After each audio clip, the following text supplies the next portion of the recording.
With us now, Glenn Ignazio, retired Air Force Special Operations Commander. Glenn, as you're looking at this map, and this is every defender's dream and obviously every invading army's nightmare, what does it tell you, 3 weeks that the Israelis have had to launch special operations into Gaza? Have they decided now that everything that can be done with special operations has been done and now they have no choice but the full ground invasion? Well, I think what they're going to do is a special operations always is going to be one of the big proponents to go forward and be as covert as possible. But one of the things that you're seeing is you're seeing communications that are impacted. So the IDF is definitely going to jam communications, and you're seeing that occur across the city. The biggest thing is, as we mentioned, about preparing the battlefield. That's the biggest thing that's happening with the aircraft, because I know the airstrikes are going on rather intensely. And what they're doing is they're disrupting the command and control centers. They're disrupting their, their ammunition storage areas and trying to get into any entry points of those tunnels. But as you mentioned, it's very difficult to get that big command and control center underneath a hospital without causing damage. I think these are significant probes to see where Hamas is, so IDF can plan that and go in very effectively. Yeah, they're talking about months-long operations. When I was there in the Middle East and we were talking about ground invasions into Gaza, it was always talking about a couple of days, maybe a week or two.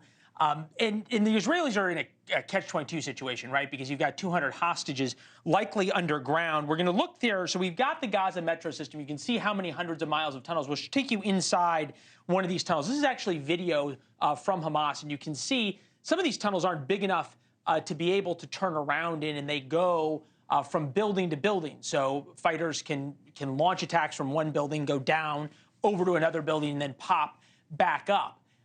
That's something that, obviously the U.S. dealt with in Vietnam. It wasn't ever something that we dealt with in Iraq.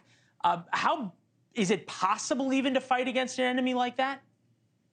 Yeah, it's possible, but as mentioned, I know we've talked a few times, it's got to be very methodical because it literally becomes a 360 war. What I mean by that is, usually you have a nice front and your forces are moving forward. The problem with this is as each of the troops are moving forward and clearing every building, and you got those buildings up high, so they're going to be being shot at from above.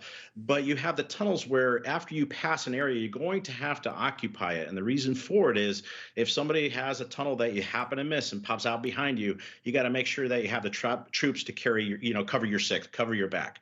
And that's going to be very difficult in this area. So it's going to be very interesting of how IDF takes care of this. But it's, as mentioned, it's a very dangerous, very dirty area. You don't know where these tunnels are going. You don't know where they're popping out at, and they could be hidden underneath anything. So it is a tough, dangerous event that IDF is facing in this tunnel issue.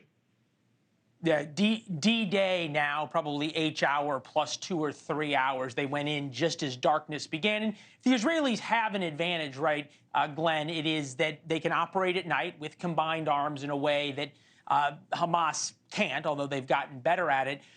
I thought you said something interesting. You check your six, but with the way Hamas has tunnels, now they have drones that can drop ammunition and ordnance vertically. Your six becomes 360 degrees. It's not just watching your rear. We now have the graphics working. I want to show you Shifa Hospital. So this is Gaza City, one of the most densely packed areas in the world. So the Israelis are now trying to contend with exactly who is a civilian and who is a not, because we know that the Gazan population does support Hamas. Then we'll look at Shifa Hospital. This is provided by the Israelis. The hospital complex, and you can see, next to the maternity ward is the underground complex entrances. Next to the chest and dialysis centers, another underground complex. Is it even possible to get in and get troops on the ground into that isn't a suicide mission? Well, it's a challenging situation, but I wouldn't say it's a suicide mission. It's going to be very interesting about how that hospital is structured and who's in there.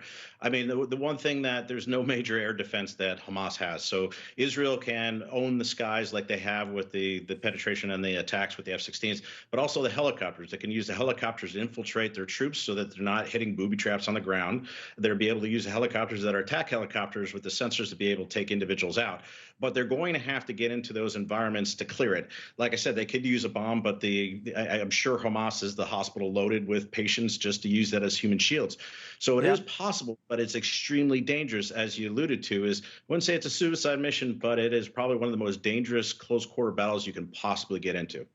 Thanks for watching. Go to joinnn.com to find NewsNation on your television provider. And don't forget to click the red subscribe button below to get more of NewsNation's fact-driven, unbiased coverage.